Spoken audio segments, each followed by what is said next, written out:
చెప్పబడ్డ సాక్ష్యానికై మొదటిగా ప్రభువును స్తుతులు చెల్లిస్తూ ఉన్నాను. ఆయన ఎలాంటి వాడయ్యా అంటే అద్భుతాలను చేసే దేవుడు. నీవు ఎక్కలేనంత ఎత్తైన స్థలమునకు ఎక్కిస్తానని అభయం ఇచ్చిన వాడు. వీడి జీవితంలో జరిగిన కార్యాలను బట్టి వీడను బట్టి నేను ప్రభువుకు స్తుతులు స్తోత్రాలు చెల్లిస్తూ ఉన్నాను. హల్లెలూయా హల్లెలూయా. లేఖన భాగంలోనికి వెళ్దాం. యోహాను సువార్త 15వ అధ్యాయం. యోహాను సువార్త 15వ అధ్యాయం 1 నుండి 8 వచనాలలో ఒక చక్కని ఉపమానం అక్కడ వ్రాయబడుతూ ఉన్నది. యోహాను సువార్త 15వ అధ్యాయం 1 మొదలు 8 వచనాలు ఎవరైనా ఒకరు బిగ్గరగా ద్రాక్షావల్లిని, నా తండ్రి వ్యవసాయకుడు, నాలో ఫలింపని ప్రతి తీగను ఆయన తీసి పారవేయును. ఫలించు ప్రతి తీగె మరి ఎక్కువగా ఫలింపవలనని దానిలోని పనికిరాని తీగలను తీసివేయును. నేను మీతో చెప్పిన మాటను బట్టి మీరిప్పుడు పవిత్రులై ఉన్నారు. నా యందు నిలిచియుండుడి, మీ యందు నేనును నిలిచియుందును. తీగె ద్రాక్షావల్లిలో నిలిచియుంటేనే గాని తనంతట తానే ఎలాగూ ఫలింపదో, అలాగే నా యందు నిలిచియుంటేనే కానీ మీరును ఫలింపరు. ద్రాక్షావల్లిని నేను, తీగలు మీరు. ఎవడు నా యందు నిలిచియుండునో, నేను ఎవని యందు నిలిచియుందునో వాడు బహుగా ఫలించును. నాకు వేరుగా ఉండి మీరేమీ చేయలేరు. ఎవడైనను నా యందు నిలిచియుండిన ఎడల వాడు నాకు తీగ వలె బయట పారవేయబడి ఎండిపోవును. మనుషులు అట్టి వాటిని పోగు చేసి అగ్నిలో పారవేతురు, అవి కాలిపోవును. నా యందు మీరును, మీ యందు నా మాటలను నిలిచియుండిన ఎడల మీకేది ఇష్టమో అడుగుడి, అది మీకు అనుగ్రహింపబడును. మీరు బహుగా ఫలించుట వలన నా తండ్రి మహిమపరచబడును. ఇందువలన మీరు నా శిష్యులగుదురు. దేవుని నామానికి మహిమ కలుగును గాక. హల్లెలూయా. యేసుక్రీస్తు వారు తాము స్వయంగా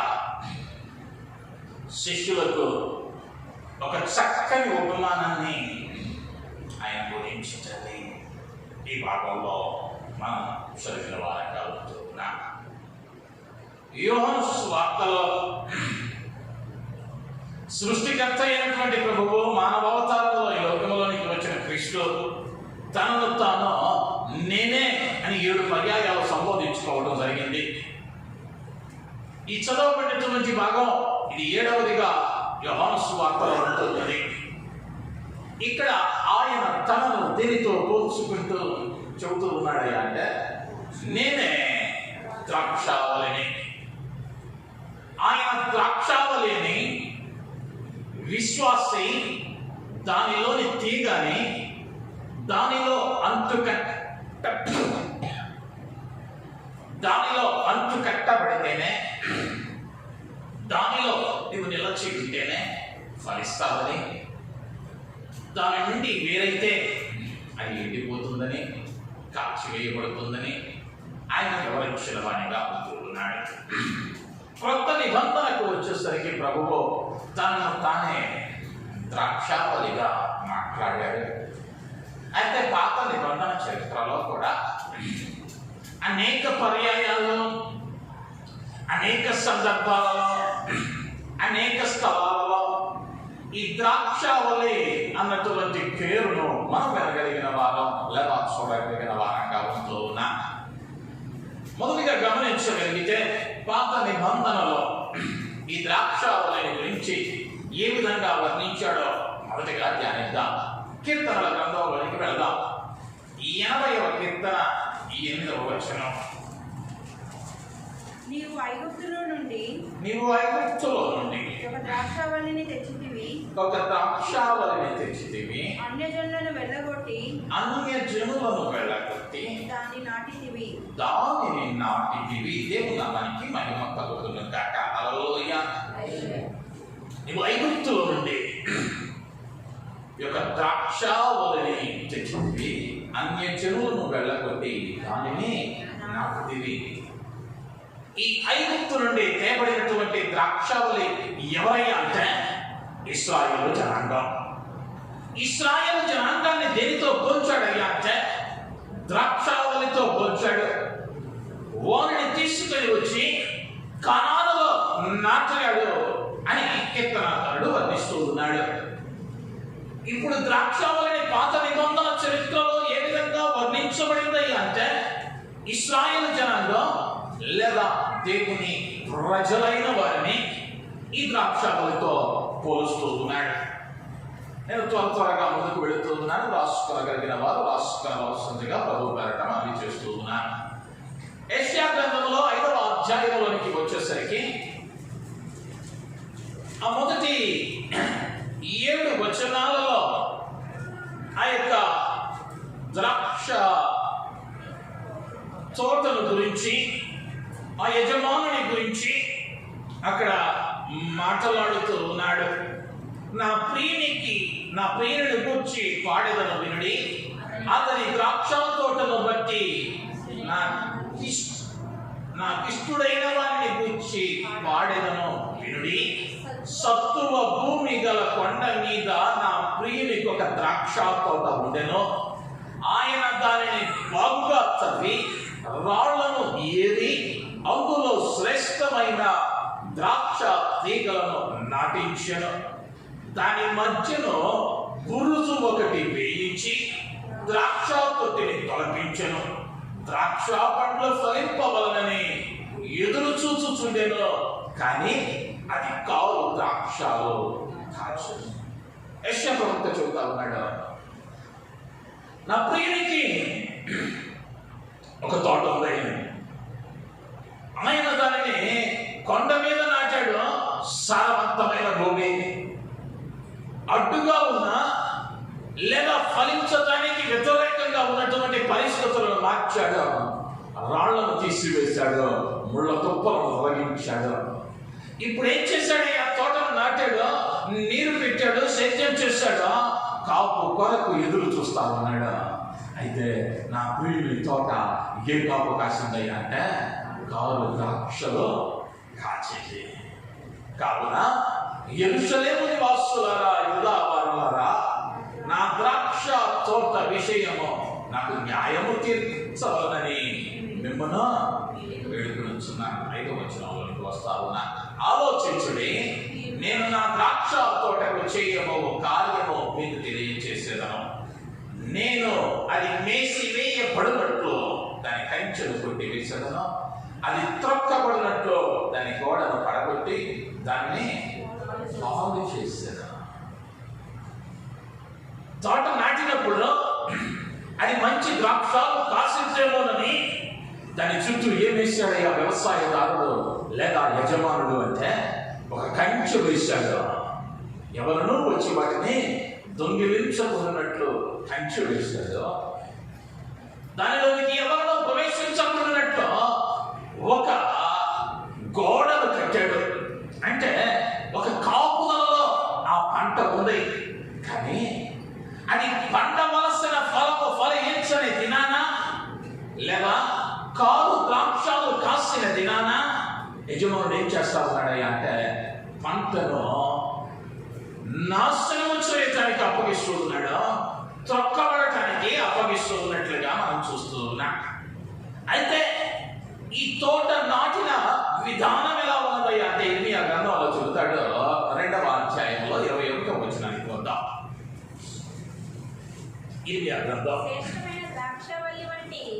శ్రేష్టమైన ద్రాక్షావళి వంటి దానిగా నేను నాటి తిని కేవలం నిక్కమైన విత్తనముల వలన చెట్టు వంటి దానిగా నేను నాటి తిని నాకు జాతిహీనపు ద్రాక్షావళి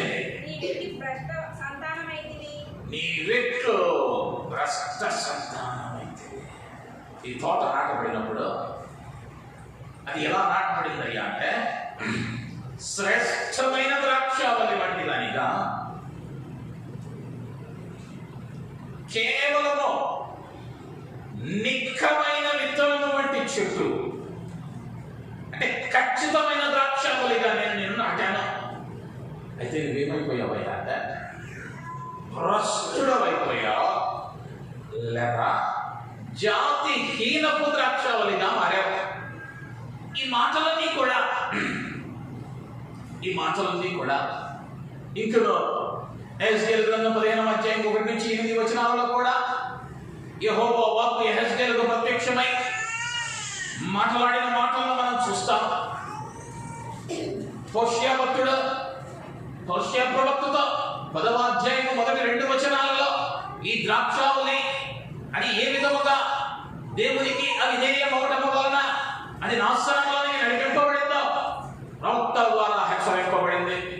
పాత నిబంధనలో ఇశ్రాయేలు జనాంగము దేవుని కొరకు పిలువబడిన వారు, దేవుని ఏర్పరచుకున్న వారు ఫలించని జీవితాలు ఫలించకపోవటం వలన, లేదా జీవించవలసిన జీవితాలు జీవించకపోవటం వలన వారి చుట్టూ ఉన్న కంచె, వారి చుట్టూ ఉన్న గోడ, వారి చుట్టూ ఉన్న ప్రాకారము ఆయన తీసివేసి శత్రువు చేతికి అప్పగిస్తూ ఉన్నాడు, తొక్కబడటానికి అప్పగిస్తూ ఉన్నాడు, కాల్చివేయబడటానికి అప్పగిస్తూ ఉన్నాడు, నరికి వేయబడటానికి అప్పగిస్తూ ఉన్నాడు.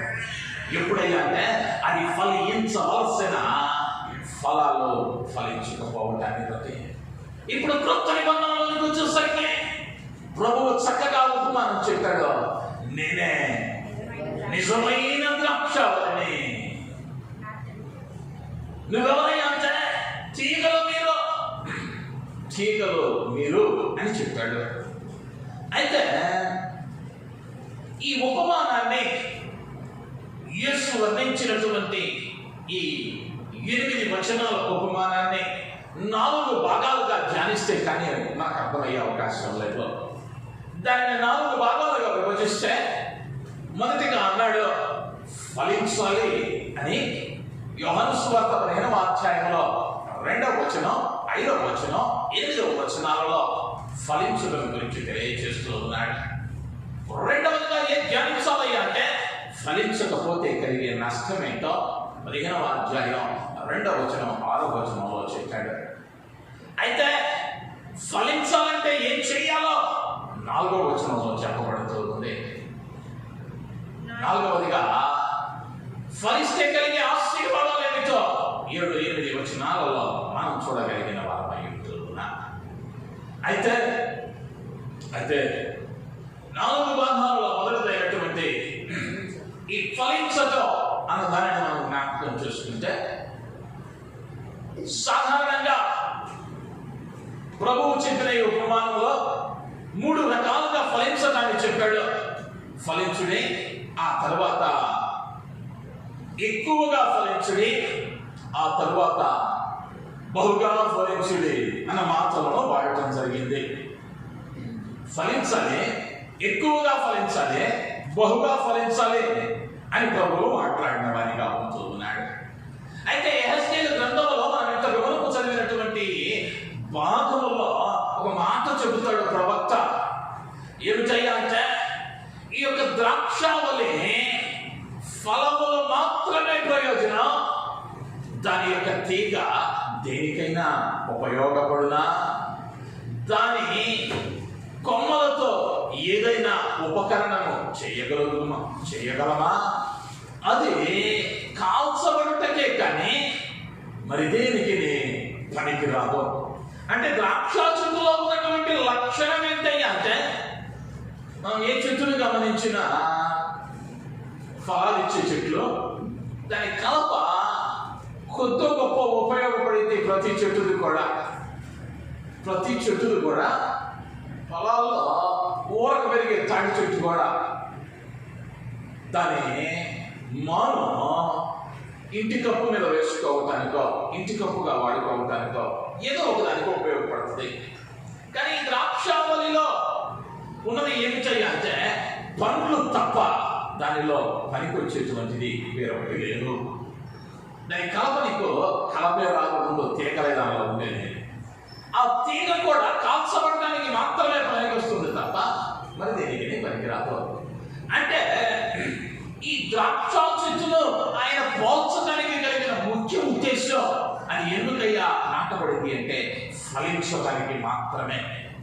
దానికి కలప రాకపోయినా ఫలించడంలో మాత్రం అది విస్తారమైన ఫలాలను అది ఇచ్చేదిగా ఉంటూ ఉన్నది అనే అంటంలో ఎటువంటి సందేహం లేదు.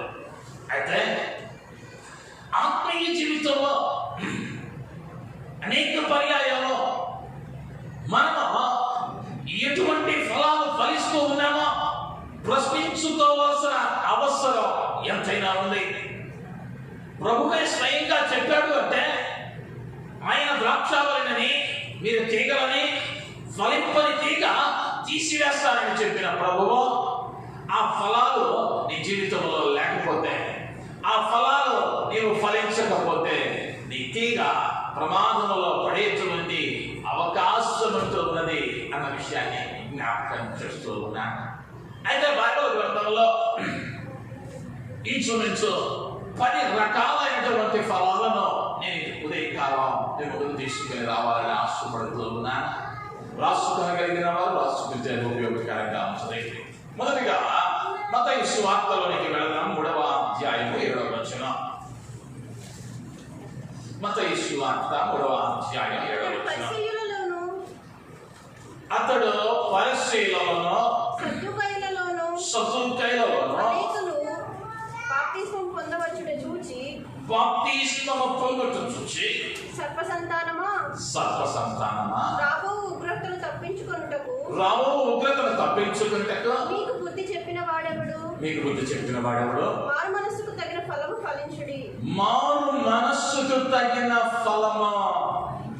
ఫలించుడి. దేవుడు మనకి మహిమ కలుగును గాక. హల్లెలూయా, హల్లెలూయా.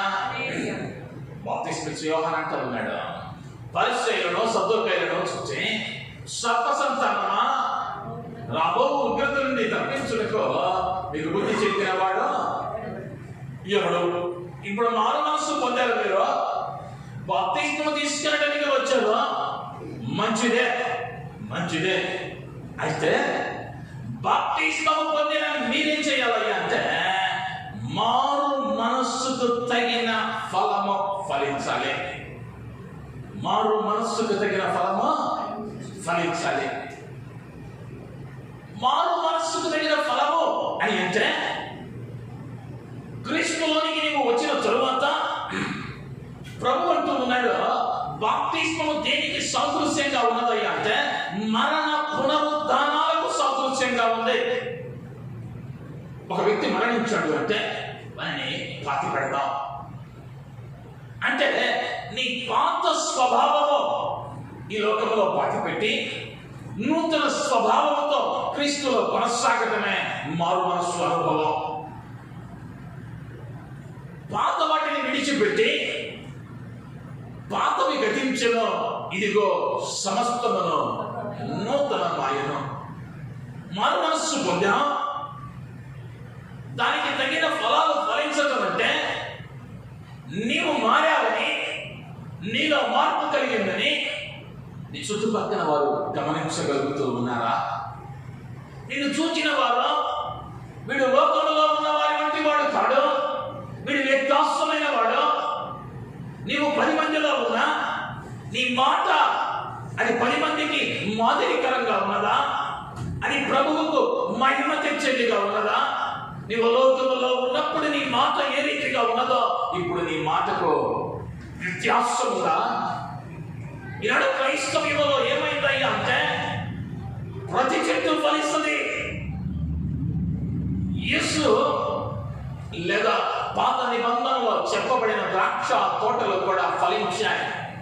కానీ ఫలించిన చెట్లు ఏమయ్యాయి అంటే జాతిహీనపు ద్రాక్షలు కాస్తున్నాయి కొన్ని తోటలో, కొన్ని తోటలు కారు ద్రాక్షలను కాస్తున్నాయి, కొన్ని తోటలు నాసిరకమైన తొక్కబడేటువంటి ద్రాక్షలను కాస్తున్నాయి. కానీ అన్ని ద్రాక్షలే. కానీ ఈనాడు క్రైస్తవ సమాజం ఏమనుకుంటూ ఉన్నదయ్యా అంటే మేము మంచి ద్రాక్షలే కాస్తూ ఉన్నామా అనుకుంటూ ఉన్నాయి. మేము కాస్తూ ఉన్న ద్రాక్షలో మంచివే అనుకుంటా ఉన్నాము. ప్రశ్నించుకోవాలి, ఈ ఫలము నీలో ఉంటేనే నీది మంచి ద్రాక్ష. మారు మనస్సుకు తగిన ఫలము నీలో ఉన్నదా?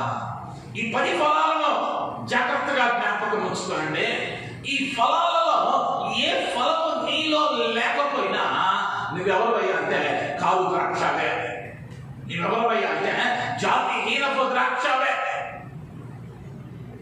మారు మనస్సు కలిగిన ఫలము అని అంటే నిన్ను చూచిన వాడు నీలో నా ప్రభువును చూడగలగాలి. హల్లెలూయా, హల్లెలూయా.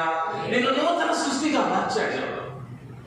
ఆయనను నువ్వు కనబరిచే జీవించాలి.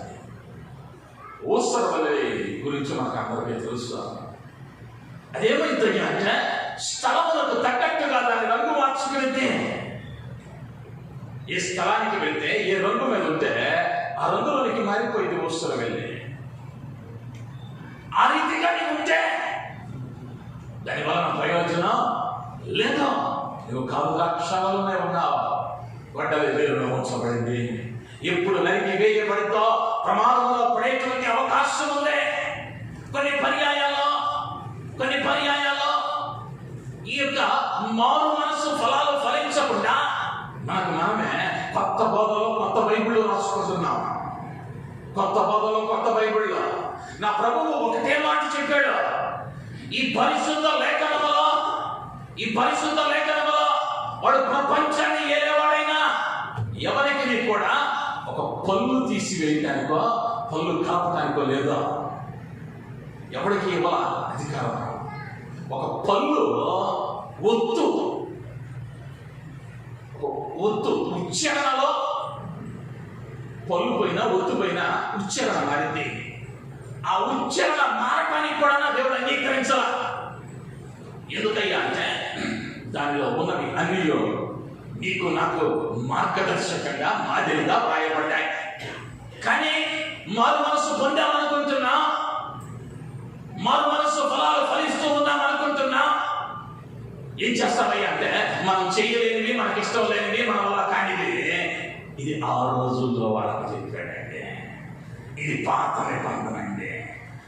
ఇది ఆనాటి క్రైస్తవ్యంలో ఆనాటి సంఘములో ఉన్న ఆచారం అండి. ఇప్పుడు కొత్త నిబంధనలో యేసు రక్తంతో మొత్తం కడిగేశాడండి. ఇప్పుడు అది అక్కర్లేదండి. ఇప్పుడు ఆ పని చేయ అక్కర్లేదండి. ఇప్పుడు ఆ అలవాటు అక్కర్లేదండి. ఆ అలవాటు అక్కర్లేదు అని నా ప్రభువు అనుకున్నట్లయితే ఈ గ్రంథంలో దాని ప్రస్తావన ఉండేది కాదు. దానిలో ఎటువంటి సందేహం లేదు. మారు మనస్సుకు తగిన ఫలము అని అంటే దేవుడు నిన్ను ఎందుకు మార్చాడో ఆ వాక్యం నీ జీవితంలో కనిపించాలి. ఆ వాక్యం నీవు పాటిస్తూ ఉన్నప్పుడు ఆ ప్రభువే నీలో ప్రస్ఫుటం అవ్వాలి. ఎవడనో దీపమును వెలిగించి కొంచెము కింద ఉంచడు, కానీ అది అనేకులకు వెలిగించినట్లుగా దీపస్తంభం మీద ఉంచబడింది. మరి నీ విశ్వాసం, నీ మారు మనస్సు దాచిపెట్టుకుంటూ నలుగురిలో ప్రార్థన చేయడానికి సిగ్గు. మళ్ళీ ఎవరయ్యా అంటే మంచి ఫలాలు ఫలించేవాడు. నలుగురిలో బైబిల్ పట్టుకోవడం సిగ్గు. ఎవరయ్యా అంటే మారు మనస్సు ఫలాలు, రహస్య భక్తి, రహస్య క్రైస్తవ్యం. మారు మనస్సు ఫలము అంటే ప్రభువు కొరకు చావటానికైనా సిద్ధపడేటువంటి భక్తి. ఆయన మాదిరిగా ఆయనను కలిగి నిన్ను చూచిన వాడు చెప్పాలి నీ కార్యాలయంలో, అదే ఆ వ్యక్తిని పిలవమాకండ్రా, మనతో కలిసే వ్యక్తి కాదు, మన చోటుకు వచ్చేవాడు కాదు. నిన్ను చూసి అన్యులు సాక్ష్యం ఇవ్వాలి. నిన్ను చూసి అన్యులు సాక్ష్యం ఇవ్వాలి. నెబుకద్నెజరు కల వచ్చింది, కల మర్చిపోయాడు. కలభావం ఏదో అర్థం కావట్లా. మేధావులు, రాజులు, జ్ఞానవంతులు ప్రాణ భయం తల్లాడుతా ఉన్నారు. అప్పుడు చేస్తాలు ఉన్నవాడు గుర్తొచ్చాడు. యా అలా వ్యక్తి ఉన్నాడు. ఆ వ్యక్తి అయితే కళా చెప్పగలడు, కలభావాన్ని చెప్పగలడు. దేవుని కొరకు విలువబడితే నీవు మారు మనస్సుకు తగిన ఫలాలు ఫలించే వారిగా ఉండవలసిన అవసరం ఎంతైనా లేదు. ఫలాలు లేని చేతులు అన్నాడు. అగ్నిలో కాల్చి వేస్తానంటా ఉన్నాడు, నరికి వేస్తానంటా ఉన్నాడు. గొడ్డలి వేరులో ముంచబడింది. ఈ మాట వచ్చినప్పుడల్లా నేను చెబుతాను, సహజంగా నువ్వైనా నేనైనా ఒక చెట్టును నరికేటప్పుడు ఎక్కడ నరుకుతామయ్యా అంటే మొదల్లో నరుకుతాం. ఎందుకయ్యా అంటే వేరులో భూమి లోపల ఉంటుంది. ఈ మొదలు నరికిన వేరేమైతాయి అంటే నా బైబిల్ చెబుతున్నమాట, దానికి నీటి వాసన తగిలిన వెంటనే అది తిరిగి మొలిచిద్దే. వేరేమైతాయి అంటే అంత సామాన్యంగా చచ్చిపోతాం. అది చీకిపోయినను, అది ఎండినను, నీటి వాసన తగిలినంతనే అది తిరిగి చిగుర్చును అని లేఖనం చెప్పింది. అందుకని ప్రభు ఎక్కడికి ఇచ్చాడయ్యా గొడవ అంటే వేరునే పెట్టేశాడు. అంటే ఇంకొక ఛాన్స్ లేదు, మరి ఒక ఛాన్స్ లేదు. అక్కడ నరికాడా ఇక అక్కడితో అయిపోయినట్లే, ఇక మరి ఒక అవకాశం లేదు. కాబట్టి ప్రభు తరట బ్రతిమలాడుతున్నాను, హెచ్చరిస్తున్నాను. ఈ దినమున మాట్లాడుతూ ఉన్నటువంటి ఈ ఫలాలు ఆత్మీయ జీవితంలో చాలా ప్రాముఖ్యమైనవి. మొదటిది మారు మనస్సుకు తగిన ఫలం. రెండవది అదే అధ్యాయం 10వ వచనం, ఇప్పుడే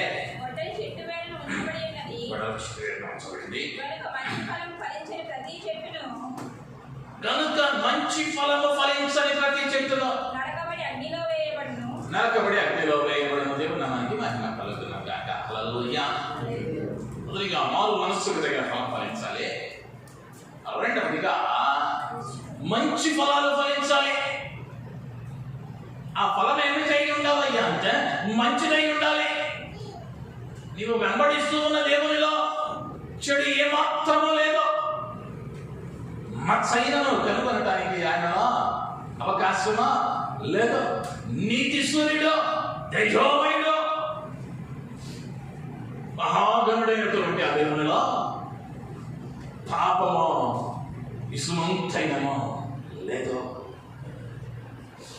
ఆయన చేసినవి కూడా సమస్తము మంచిది మంచిది మంచిది అన్నది. ఆ మంచి దేవుడిని నీవు కలిగి ఉంటే, ఆ మంచి దేవుడు నీలో ఉంటే, నీలో ఏ ఫలాలు రావాలయ్యా అంటే మంచి ఫలాలే రావాలి. మామిడి చెట్టు నాటి నాకు సీతాఫలాలు లేకపోతే జామ పండ్లు కావాలి అంటే అది ఒప్పుకోదు. దాని స్వభావం ఏంటయ్యా అంటే మామిడి పండ్లే కాసిద్ది. బంగిని పల్లి నాటి రసాలు వస్తే బాగుంది ఈ సంవత్సరం, వచ్చే సంవత్సరం తాతాపూలు వస్తే బాగుందా, ఇంకో సంవత్సరం ఇంకో రకం వస్తే బాగుందా అని అనుకుంటే కుదరదు. అది ఏ జాతికి చెందిందో, ఆ ఏ లక్షణాలు కలిగిందో అది మాత్రమే ఫలించింది. నీవు ఎటువంటి ఫలాలు ఫలించడానికి నాటపడ్డావయ్యా ఈ లోకంలో అంటే మంచి ఫలాలు. మంచి ఫలము అది ఇతరులకు దీవెనకరంగా ఉండేది. అంటే నీ జీవితం ఎలా ఉండాలి అంటే ఇతరులకు దీవెనకరంగా, ఇతరులకు ఆశీర్వాదకరంగా, లోకంలో నీవు ఎలా ఉండాలి అంటే ఉప్పై ఉండాలి. ఉప్పు, మీరు లోకమునకు ఉప్పై ఉన్నారు.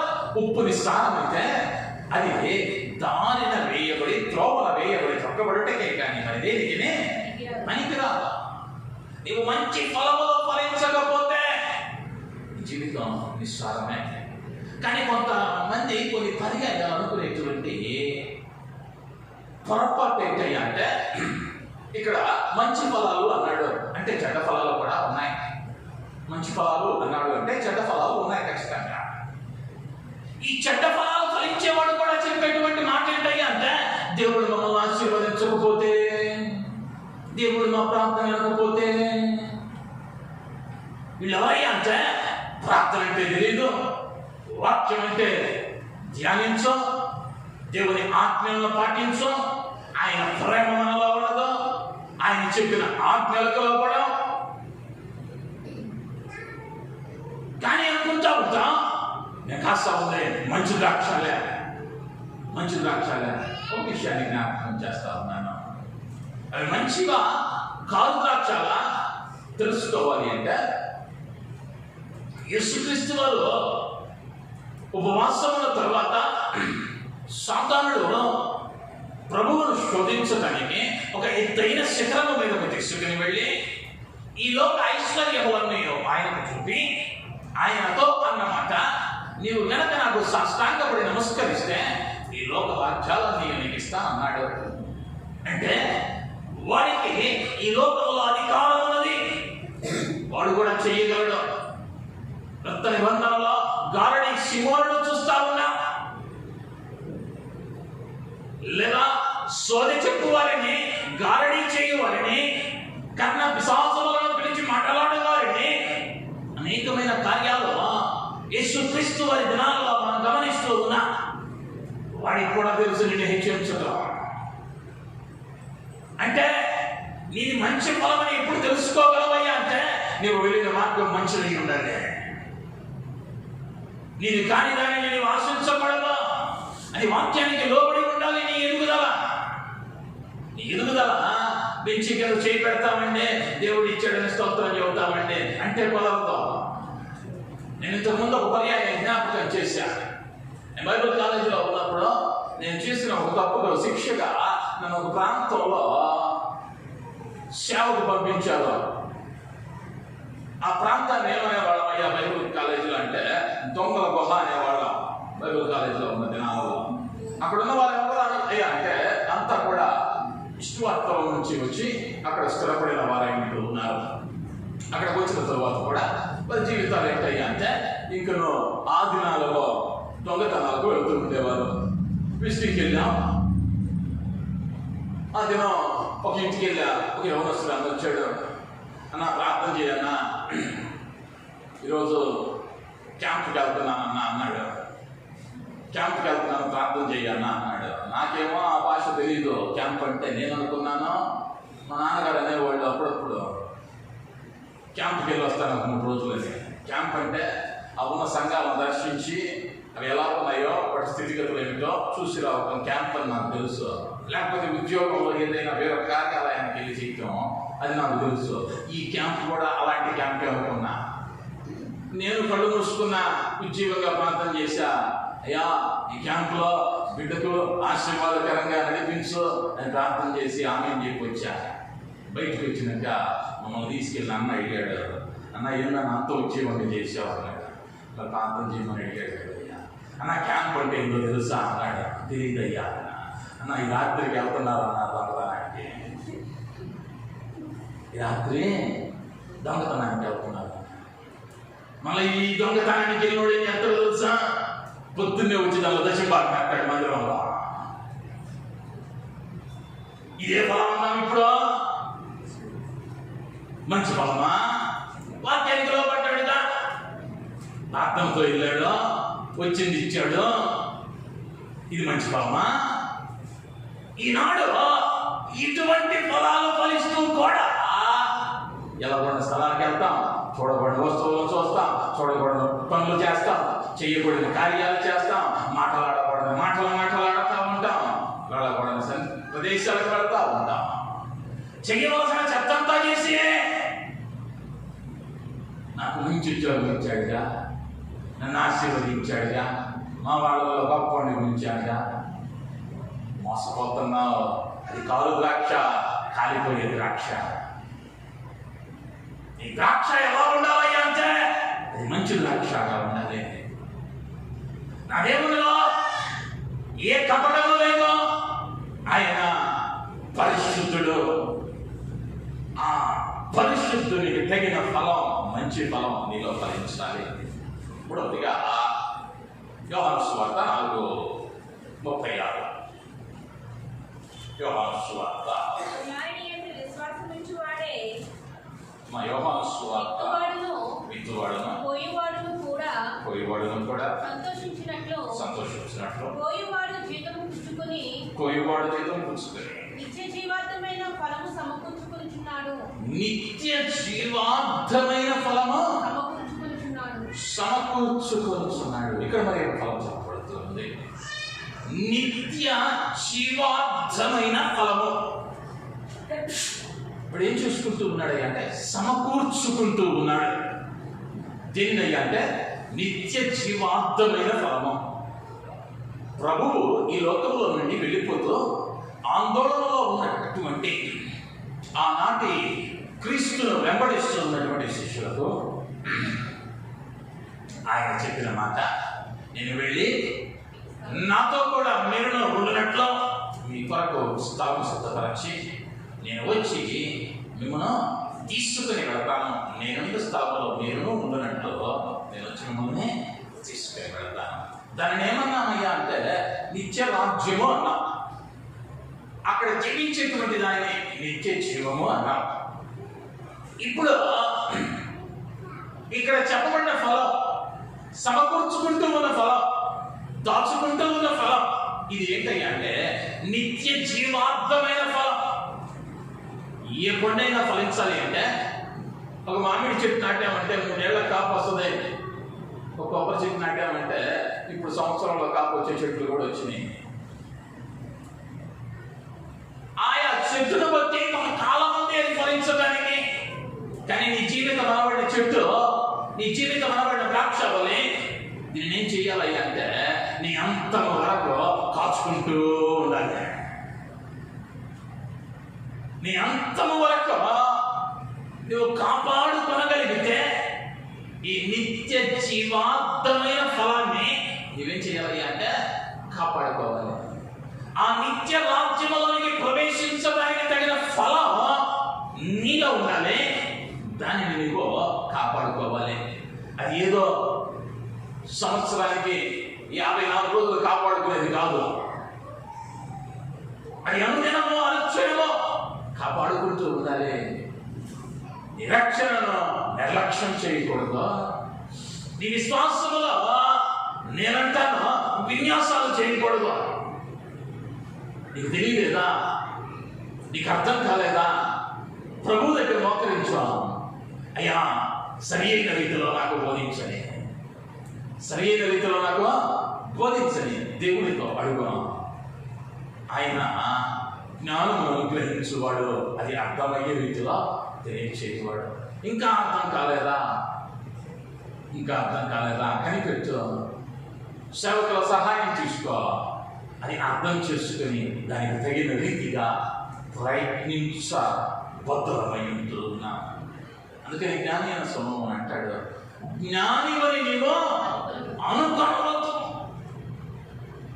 నువ్వేం చెయ్యాలి అంటే బైబిల్ దగ్గర, క్రీస్తు దగ్గర తగ్గించుకొని అది ఏమి మాట్లాడుతూ ఉన్నదో దానికి అప్పగించుకొని సరిచేసుకుంటూ వెళ్ళగలిగితే ఈ నిత్య జీవార్థమైన ఫలం నీవు ఫలించేటువంటి అవకాశం ఉన్నది.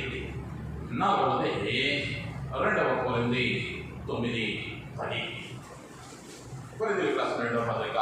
విత్తువానికి విత్తనమును తినుటకు ఆహారమును దయచేయి దేవుడు విత్తనము దయచేసి విస్తరింపచేసి ఈ ప్రతి విషయములో పూర్ణోదాయ భాగ్యం కలుగునట్లు మీ నీతి ఫలములు వృద్ధి పొందించును. మీ నీతి ఫలములు వృద్ధి పొందించును.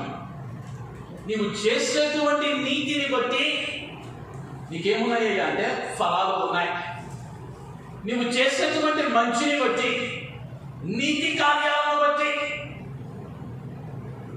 ఆయన ఏం చేస్తాడయ్యా నీకు అంటే విత్తటానికి విత్తనం, తినటానికి ఆహారమును ఆయన నీకు ఇస్తా ఉన్నాడు. అంటే ఆయన నీ ద్వారా ఆయన క్రియలు జరగాలని, లేదా నిన్ను ఎందు నిమిత్తమైతే కలుగు చేశాడో ఆ ఉద్దేశాన్ని ఇంకొంతకాలమైనా ఆగిన తరువాతైనా తెలుసుకుంటావని, ఆ కార్యాలు చేస్తావని నీకు విత్తనం ఇస్తా ఉన్నాడు, ఆహారం ఇస్తా ఉన్నాడు.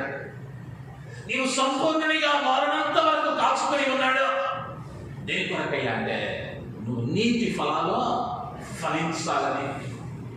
ఆయన అన్నాడు, ఈ చిన్నవానిలో ఒకరికి గ్లాసుడు చన్నీళ్ళు ఇస్తే అది నా జీవగ్రంథంలో రాయబడుతూ ఉంది అన్నాడు. గ్లాసుడు చన్నీళ్ళే ఇస్తే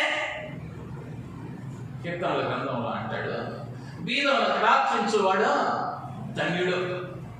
బీదలకు బీదలకు సహాయం చేయవాడు యెహోవాకు అప్పించువాడు. అనేకమైన నీతి కార్యాలను గురించి లేఖనాలు చెప్పబడ్డాయి. ఈ నీతి కార్యాలు నీలో ఉండాలి. ఈ నీతి లోకం చెప్పే నీతి కాదు, బైబిల్ చెప్పే నీతి.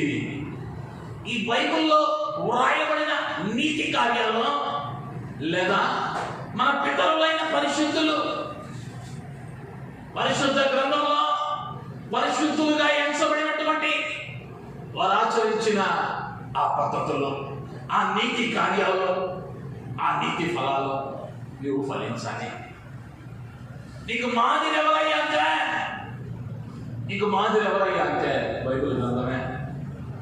నీకు మాదిరి ఏంటయ్యా అంటే బైబిల్ గ్రంథమే. బైబిల్ గ్రంథంలో ఏ విధంగా వారు నీతిమంతులుగా ఎంచబడ్డారో, ఏ విధముగా నీతి కార్యాలను జరిగించారో స్పష్టంగా రాయబడ్డాయి. ఆ నీతి కార్యాలు మీలో ఉండవలసిన అవసరం ఉన్నది. ఐదవదిగా ఎఫెసీయులకు రాసిన పత్రిక 5వ అధ్యాయం 9వ వచనం.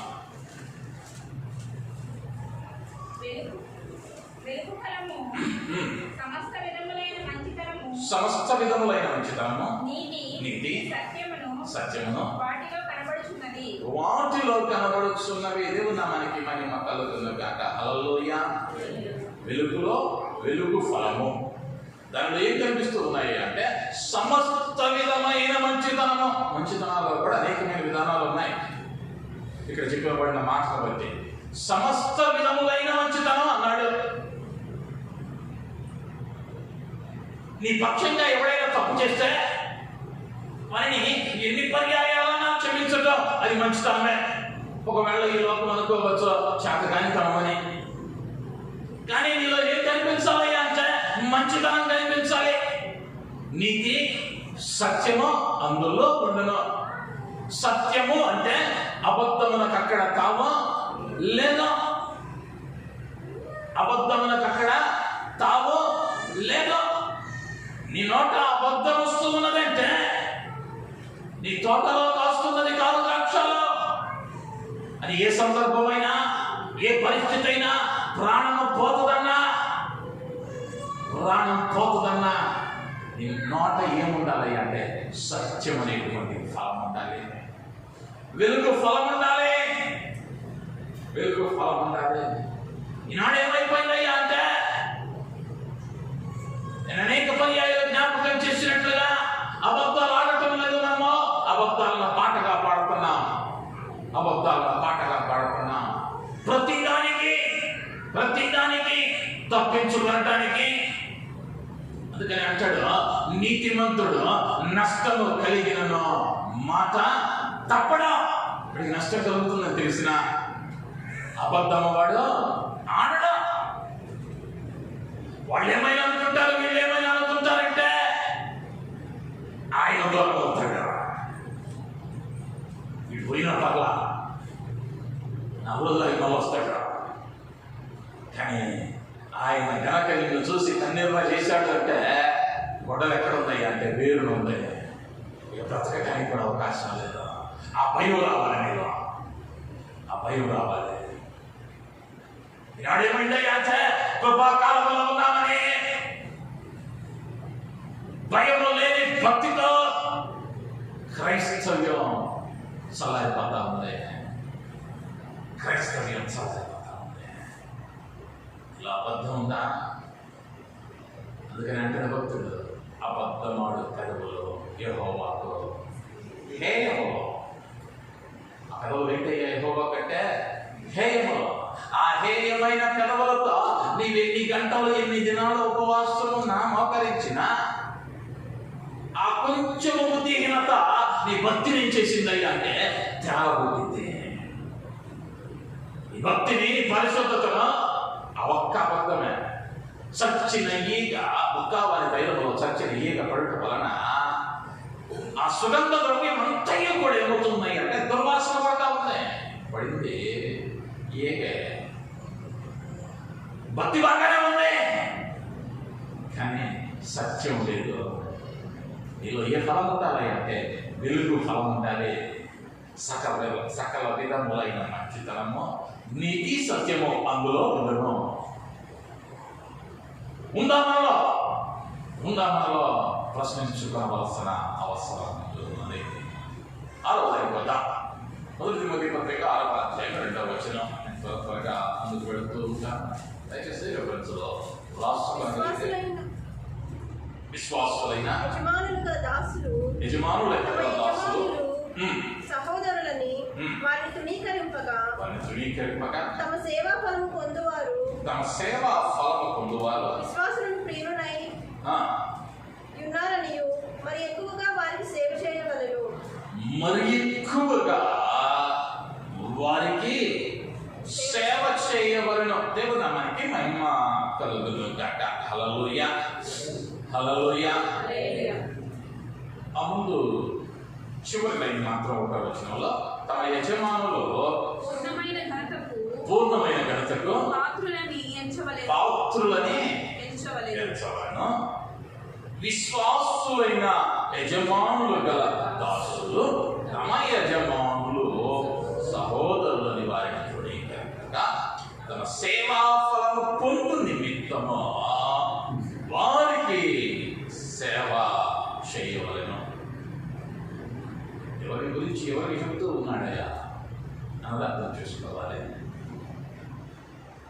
మీపై యజమానులుగా ఉన్నటువంటి వారు లేదా మీపై నాయకులుగా ఉన్నవారు, మీకు బుద్ధి చెప్పుతూ ఉన్నవారు, మిమ్మల్ని సరైన మార్గంలో నడిపించుతూ ఉన్నటువంటి నీ ఆత్మీయ తల్లిదండ్రులు లేదా నీ బోధకులు వారిని ఘనతకు పాత్రులని ఎంచవలెను. వారికి సేవ చేయుట వలన ఏం కలుగుతుంది అంటే సేవాఫలము.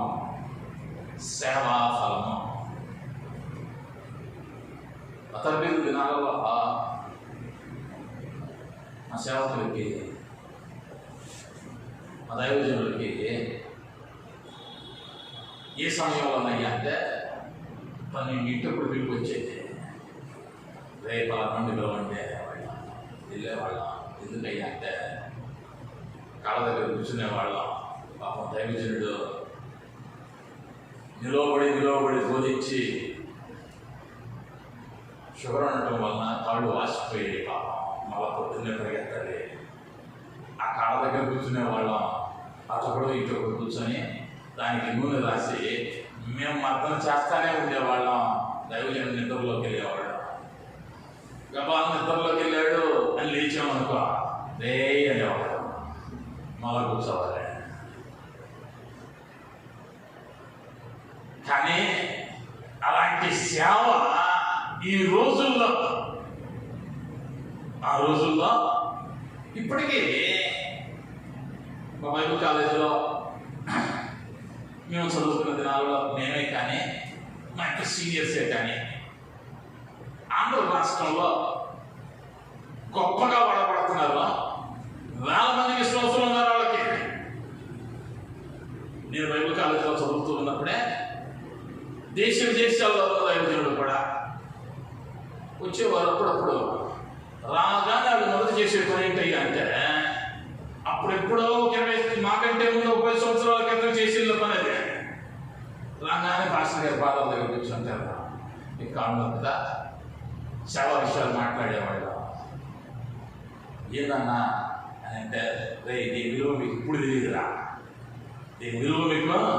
ఇప్పుడు తెలియదురా, రాబోయే రోజుల్లో తెలుసుకుంటారు. ఇప్పుడు తిట్టుకుంటారు కానీ రాబోయే రోజుల్లో తెలుసుకుంటారు అన్నారు. వాస్తవం. ఆ పరిశుద్ధులకు సేవ చేయుట వలన ఫలం ఉందన్నాడు.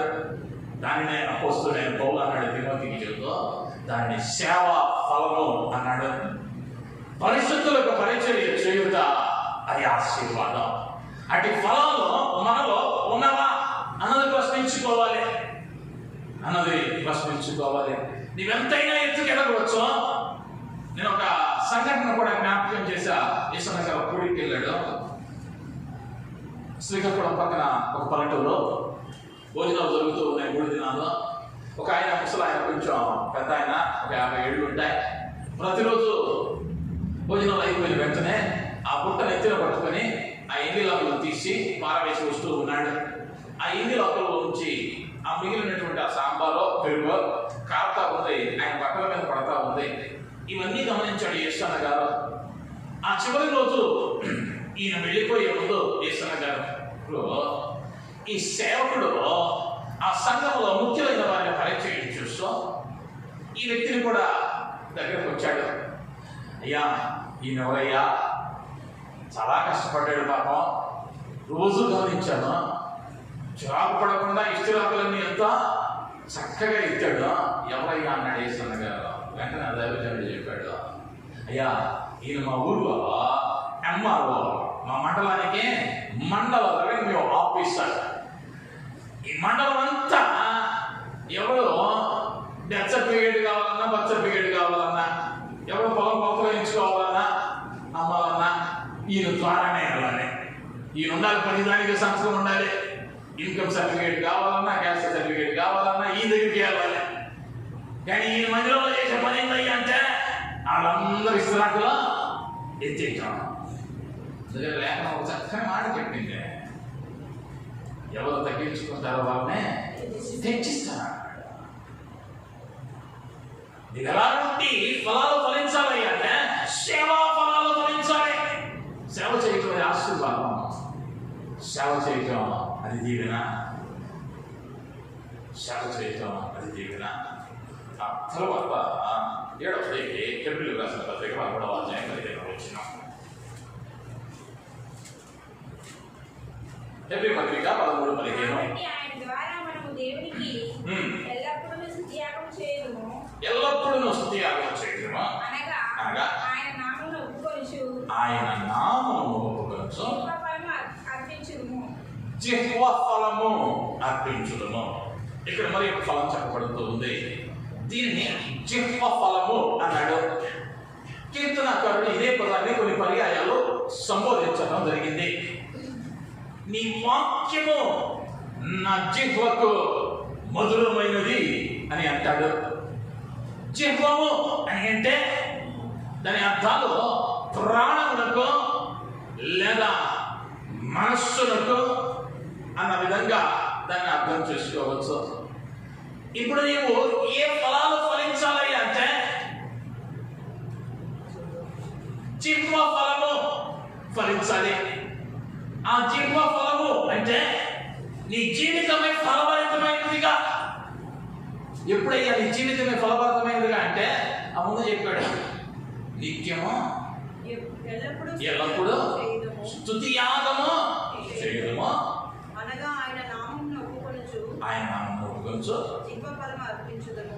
జిహ్వ ఫలము అర్పించుదుము అంటే నిత్యము ఆయన స్తుతిస్తూ, ఎల్లప్పుడూ ఆయన స్తుతిస్తూ నిన్ను నీవు ఆయనకు అప్పగించుకోవటం. అంటే ఇక నీపై నీకు అధికారం లేదు, ఆయన ఏది చెబితే అది చేయటమే నీ పని, నా పని. ఎప్పుడయ్యా అంటే ఈ జిహ్వ ఫలము నీలో ఉంటే ఇక నీ జ్ఞానానికి చోటము, నీ ఉద్దేశాలు లేదా నీ తలంపులు అవన్నీ పాతిపెట్టబడతాయి. క్రీస్తు కోరిన కార్యాలే నీలో నాలో జరుగుతాయి. తర్వాత గలతీయులకు రాసిన పత్రిక 5వ అధ్యాయం 22వ వచనంలో ఆత్మఫలములు ఏమనగా ప్రేమ, సంతోషము, ఆ 9 కార్యాలను కూడా గతంలో మనం ధ్యానించాం కాబట్టి వాటి గురించి తిరిగి ధ్యానించవలసిన అవసరం లేదని నేను అనుకుంటూ ఉన్నాను. అక్కడ 9 కార్యాలు చెప్పబడ్డాయి. వాటిని ఆత్మఫలాలు అని అన్నాడు. ఈ ఆత్మ ఫలాలు కూడా ఫలించవలసిన అవసరం ఉన్నది. 9వదిగా కొలస్సీ పత్రిక 1వ అధ్యాయం 10వ వచనం.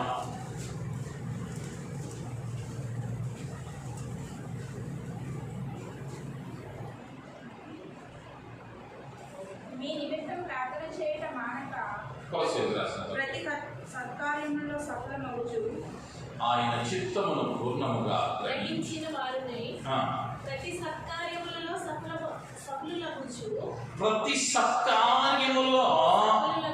సఫలులగుచు దేవుని నామానికి మహిమ కలుగుతుంది కాక.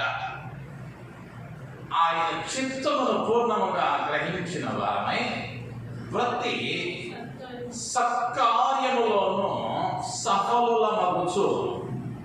అంటే నువ్వు దేనిలో సఫలత కలిగిన వారిగా ఫలించాలి అంటే సత్కార్యములలో. సత్కార్యము అంటే మంచి కార్యాలలో. ఏది మంచో ఏది చెడో లేఖనం స్పష్టంగా చెప్పింది. ఏది ఉత్తమమైనదో ఏది వ్యర్థమైనదో లేఖనం స్పష్టంగా చెప్పింది. ఇప్పుడు నీలో ఏముండాలి అంటే సత్క్రియలు మాత్రమే ఉండాలి. సత్క్రియలు జరిగించేవనిగా ఉండాలి. అవి కూడా ఎలా ఉండాలి అంటే పూర్ణంగా గ్రహించిన వారమై దేవుని చిత్తాన్ని పూర్ణంగా గ్రహించిన వారమై సత్క్రియలను జరిగించే వారంగా ఉండాలి. అటు ఫలాలను ఫలించాలి. చివరిగా ఒక కార్యాన్ని జ్ఞాపకం చేస్తున్నాను. రోమపత్రిక 1వ అధ్యాయం 3వ వచనం. రోమపత్రిక 1వ అధ్యాయం. సహోదరులారా, నేను ఇతరులైన అన్యజనులలో ఫలము పొందునట్లు మీలో కూడా ఫలం ఏదైనాను పొందవలనని అనేక పర్యాయములు మీ యొద్దకు రానుద్దేశించితిని. కానీ ఇది వరకు ఆటంకపరచబడితిని. ఇది మీకు తెలియకుండా నాకు ఇష్టము లేదు. దేవుని నామానికి మహిమ కలుగును గాక. రోమాలో ఉన్న సంఘానికి అపోస్తలుడైన పౌలు చెప్తున్నాడు, సహోదరులారా, నేను ఇతరులైన అన్యజనులలో ఫలము పొందితిని, మీతో కూడా ఫలం ఏదైనా పొందవాలని అనేక పర్యాయములు మీ యొద్దకు రానుద్దేశించింది. కానీ ఇది వరకు ఆటంకపరచబడింది. ఇది మీకు తెలియకున్నట్టు నాకు ఇష్టమో లేదు. అన్ని జనుల దగ్గరికి వెళ్ళాను, వారికి సువార్తలు ప్రకటించాను, వారి ఆత్మల పట్ల భారాన్ని కలిగి వారికి ఏం చేశానయ్యా అంటే సువార్తను బోధించాను. దాని వలన ఆత్మల రక్షణ వలన కలిగే ఫలాన్ని నేను అన్యుల దగ్గర పొందుకున్నాను. మీ దగ్గర కూడా ఆత్మల రక్షణ వలన కలిగే ఫలాన్ని పొందాలని ఎన్నో పర్యాయాలు వచ్చాను, కానీ ఆటంకపరచబడ్డాను. అంటే ఒక విశ్వాసి, ఒక క్రైస్తవుడు ఏ ఫలం పొందాలి అంటే ఆత్మల రక్షణ వలన కలిగే ఫలాన్ని పొందాలి. అంటే నీ మీద ఒక భారం మోపబడింది. ప్రభు అన్నాడు, సర్వలోకమునకు వెళ్ళి సర్వ సృష్టికి సువార్తను ప్రకటించునే. ఎంతమందికి ఆయన సువార్తను ప్రకటించావు? లేకపోతే నీవు పొందిన రక్షణను ఎంతమందికి పరిచయం చేశావు? నశించిపోతున్న ఆత్మలతో వాటి పట్ల భారాన్ని కలిగి ఆత్మల రక్షణ వలన కలిగే ఫలము నీలో నాలో కనిపిస్తూ ఉన్నాయా? ప్రశ్నించుకోవాల్సిన అవసరం ఉన్నది. మరి కార్యాలను గమనించాము. మారు మనస్సుకు తగిన ఫలం ఉందా? మంచి ఫలాలు ఉన్నవా? నిత్య జీవార్థమైన ఫలం మనలో ఉందా? నీతి ఫలాలు ఉన్నాయా? వెలుగు ఫలము అనబడినటువంటి సమస్త మంచితనము, నీతి, సత్యము మనలో ఉన్నవా? సేవా ఫలము, పరిశుద్ధులతో సేవ చేయుట వలన కలిగే ఫలం, ఆ సేవా ఫలం మనలో ఉన్నదా? జప ఫలము మనలో ఉన్నదా? ఆత్మ ఫలాలు అనబడినటువంటి 9 ఫలాలు మనలో ఉన్నవా? సత్క్రియల వలన కలిగే ఫలము మనలో ఉందా? ఆత్మల రక్షణ వలన కలుగుతూ ఉన్న ఫలం మనలో ఉన్నదా? ప్రభు అన్నాడు, నాలో లేని వేరు ఫలించదు. ఫలించని ప్రతి చెట్టు లేదా ప్రతి కొమ్మ నరికి వేయబడును. నాకు వేరై ఉండి మీరేమీ చేయలేరు. ఆయనలో నీవు ఉంటే నీవు ఫలించాలి. నీవు ఫలిస్తే అవి మంచి ఫలాలైతే ఈ 10 లక్షణాలు నీలో ఉండాలి. ఇవి లేకుండా నేను క్రైస్తవునే, నేను విశ్వాసనే, నా ప్రార్థనా దేవుడు వింటున్నాడు అని అనుకుంటే నిన్ను నీవు మోసం చేసుకున్నట్లే. ఎవరిని మోసం చేయటం లేదు, నేను నీవే మోసం చేసుకుంటున్నా. రైతు ప్రతిమలాడుతూ ఉన్నాను. పరిశీలించుకుందాం. ఈ 10 ఫలాలలో ప్రతిదీ లేఖనం స్పష్టంగా చెప్పింది. దీనిలో లేనిది కాదు నువ్వు చేయాల్సిందే, ఉన్నది చేస్తే చాలా. లేనిది చెయ్యమని అలా దేవుడు కొత్తగా, ఉన్నదానిని ఉన్నట్లుగా చేయటం నేర్చుకుంటే చాలా. ఈ 10 ఫలాలు ఫలించడానికి నువ్వు మార్చుకోగలిగితే ఆయనలో అంటు కట్టబడిన ద్రాక్షావళి వలె నేనే నిజమైన ద్రాక్షావళి నేను చెప్పిన దేవుడు ఆయనలోని తీగలుగా నీ ఉంటూ ఉంటే ఆయన కుమారుడు కుమార్తెగా అవుతా ఉన్నావు. ఆయన చాలా శక్తిమంతుడు. ఆ శక్తిమంతుడు నీకు నిత్యము తండ్రిగా ఉంటాడు. అటు ధన్యత దేవుడు మనకు దయచేయాలన్న తలవంచున్నాం. చిన్న ప్రార్థన. కృపా కలిగిన మా గొప్ప తండ్రికి వందనాలు. నిజమైన ద్రాక్షావళి నేనే.